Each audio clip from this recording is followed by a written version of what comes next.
La experta Luciana Mejía ella es neuroterapeuta licenciada en neurociencias. Licenciada, bienvenida, qué gusto tenerla acá. Muchísimas gracias por invitarme.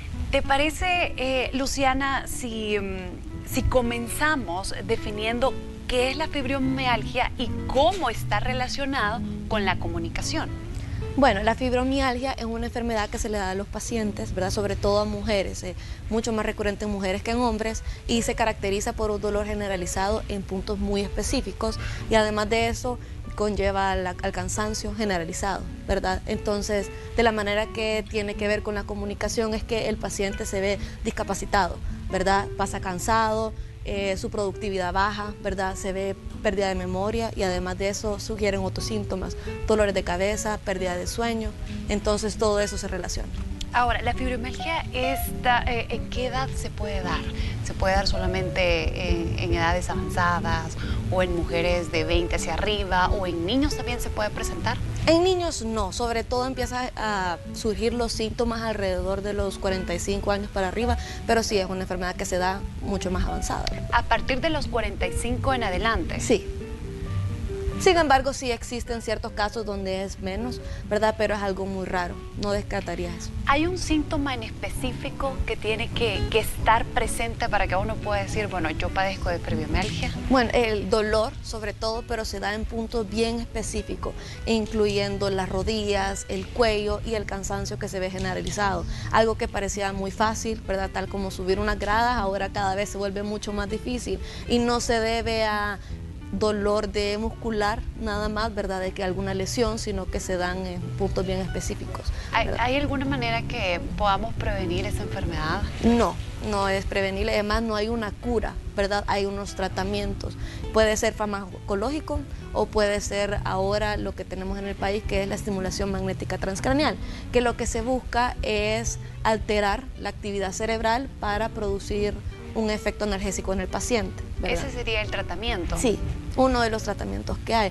Además de eso, por supuesto que se recomienda un cambio en la dieta del paciente, ¿verdad? Ahora el tema del gluten en pacientes con fibromialgia se busca reducirlo, ¿verdad? Porque eso causa inflamaciones y además de eso el ejercicio, ¿verdad? O sea, no significa que dejen de comer gluten, sino que sí lo dejan en la dieta, pero en menor cantidad. Sí, es correcto. E incluso hay pacientes que deciden eliminarlo por completo. Al final es ver qué tratamiento le funciona a cada quien. Al final sí se requiere que haya un cambio en la calidad de vida del paciente y en cómo maneja su día a día. ¿Cuáles son los tratamientos que existen? El magnético y farmacológico, ¿verdad? Que en todo caso el paciente siempre pasa con medicamentos y además de eso la fisioterapia, ¿verdad? En ciertos casos, más que todo en pacientes que se requiere que estén activos en el día a día y que necesitan un poco más de ayuda. Pero hay ejercicios como la natación, pero siempre tiene que ser supervisado.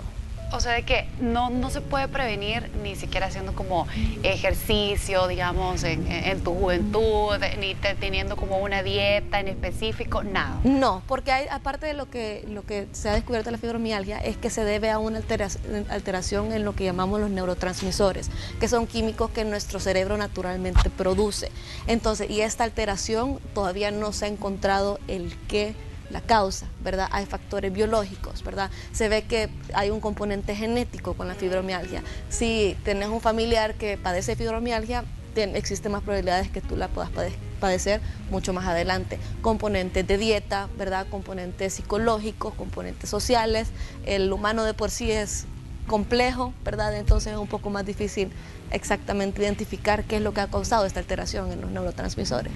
¿Cómo la puedo diagnosticar? ¿Cómo alguien la puede diagnosticar?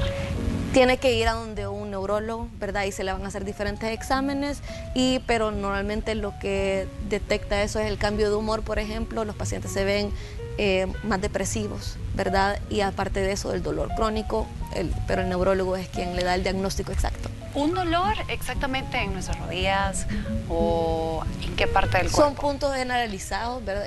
Puntos específicos en las rodillas, puede ser el cuello, y aparte del dolor de cabeza, alteración de sueño, ¿verdad?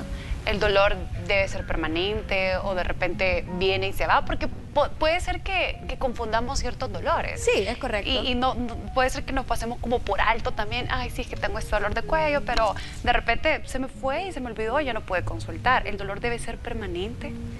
Tienen días buenos y días malos, ¿verdad? Y ahí depende también del paciente. Hay pacientes que pasan con dolor crónico, hay pacientes que si hay un cambio en su día a día, o si depende de la dieta, depende del medicamento que llevó, pero normalmente sí tiene que durar mucho tiempo. No es algo que aparece y desaparece con un relajante muscular, ¿verdad? Y ya no vuelve a aparecer si tenemos cuidado, inyección, ¿verdad? Correcto. Sino que es algo que sí va recurrente. Luciana, ¿es curable? No. No es curable, pero sí se puede tratar, sí hay tratamientos, como lo hemos hablado, que pueden mejorar la calidad de vida del paciente, ¿verdad? Pero esto es una condición, una enfermedad que sí el paciente va a tener que vivir con eso en el día a día. Y bueno, ¿y estos tratamientos por los que opten tienen que ser a partir de ese momento hasta los últimos de sus días? ¿O van a haber un momento en que diga, bueno, el tratamiento funcionó, ya no hay dolor?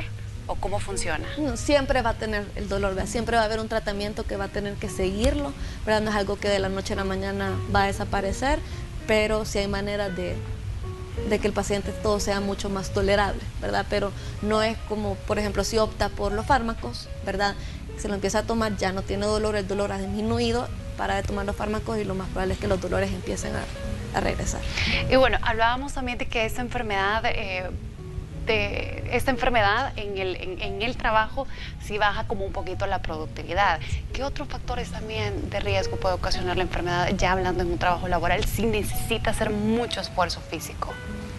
Bueno, la pérdida de memoria se da también en ciertos pacientes de fibromialgia, los dolores de cabeza también pueden ser insoportables, ¿verdad? Entonces sí llega a tales puntos donde necesita una discapacidad. El paciente no puede producir bien, o sea, no puede rendir a su máximo. Y además del cansancio no necesariamente tiene que ser un cansancio físico de que tuve que subir muchas gradas o bajar muchas gradas, puede ser simplemente el estar sentado y me paré de la silla, ¿verdad? O me tocó desvelarme, ¿verdad? Aparte de eso, como sí hay alteraciones en el sueño, los pacientes no logran dormir bien, entonces durante el resto del día ya su productividad ha bajado. ¿Tienen alteraciones de sueño? Sí. Ok, mire, la producción nos ha preparado la siguiente nota acerca de fibromialgia, si lo pronuncio bien, ¿verdad? Fibromialgia, así que vamos a verla a continuación. La fibromialgia se caracteriza por dolor musculoesquelético generalizado y sensación dolorosa a la presión en unos puntos específicos. Este dolor se parece al originado en las articulaciones, pero no es una enfermedad articular. La fibromialgia la padece entre el 2 al 6% de la población, sobre todo mujeres. Puede presentarse como única alteración o asociada a otras enfermedades. En términos generales podemos decir que la fibromialgia consiste en una anomalía en la percepción del dolor, de manera que se perciben como dolorosos estímulos que habitualmente no lo son. Además de dolor, la fibromialgia puede ocasionar rigidez generalizada, sobre todo al levantarse por las mañanas y la sensación de inflamación mal delimitada en manos y pies. También pueden notarse hormigueos poco definidos que afectan de forma difusa, sobre todo a las manos. La persona que busca la ayuda del médico suele decir, me duele todo, pero otras veces es referido como quemazón, molestia o desazón. Con frecuencia el dolor varía en relación con la hora del día, el nivel de actividad, los cambios climáticos, la falta de sueño o el estrés.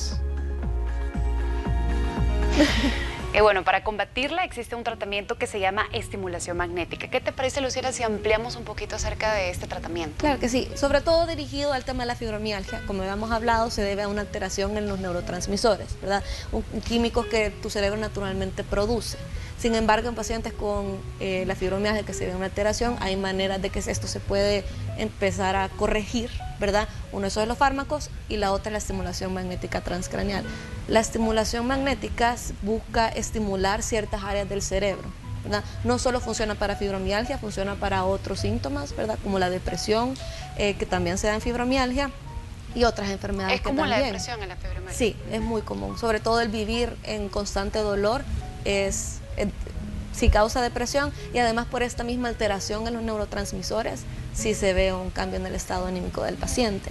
Entonces se busca estimular el área precisa del paciente que se ve alterada y que puede causar la fibromialgia. Ya con esta modulación, ¿verdad?, con esta estimulación, el paciente puede mejorar su calidad de vida. ¿El tratamiento en la semana cuánto es lo adecuado? ¿Una vez a la semana, una vez al mes? 5 veces a la semana. Se busca que el paciente llegue de lunes a viernes porque lo que se busca es una modulación en el cerebro. Y eso no pasa del día a la noche, ¿verdad?, sino que sí se necesita que la estimulación se esté dando recurrentemente alrededor de un mes o 6 semanas para que ya el cerebro sepa cómo comportarse de la manera adecuada, por así ponerlo. Cuando se finaliza este tratamiento, ¿se le da de alta a la persona? ¿Cuáles son las recomendaciones que se les da? ¿O siempre tiene que continuar con este tratamiento a lo largo de su vida? Existe el mantenimiento, ¿verdad?, que sí se mentaliza al paciente de que va a suceder, ¿verdad? Porque como le dijimos, esto no es una cura, es un tratamiento, por ende sí se necesita que el paciente vaya a mantenimiento. Siempre va a estar, necesita visitar a su neurólogo o su algólogo, ¿verdad?, de la preferencia, que lo haya diagnosticado, para tenerle siempre un contacto. No es que se despida o nunca se da de alta por esta enfermedad, por el mismo hecho que no hay una cura. Ok, perfecto. Luciana, las últimas recomendaciones. Bueno, más que todo crear esta conciencia, ¿verdad?, sobre la fibromialgia, porque sí es discapacitante, puede alterar a la persona, la calidad de vida, y que los pacientes busquen ayuda en dado caso lo necesiten, y también poderlo ofrecer. Perfecto. Si la necesitan contactar, lo puede hacer a través del 2263-5579 o también puede buscarlo en redes sociales como @Centro de Neurociencias Aplicadas. Ahí está apareciendo en pantalla el contacto y el correo. Así que, Luciana, muchísimas gracias. Muchísimas gracias. Gracias a ti. Y bueno, nosotros vamos a pasar al otro lado del set porque ahí se encuentra Georgina.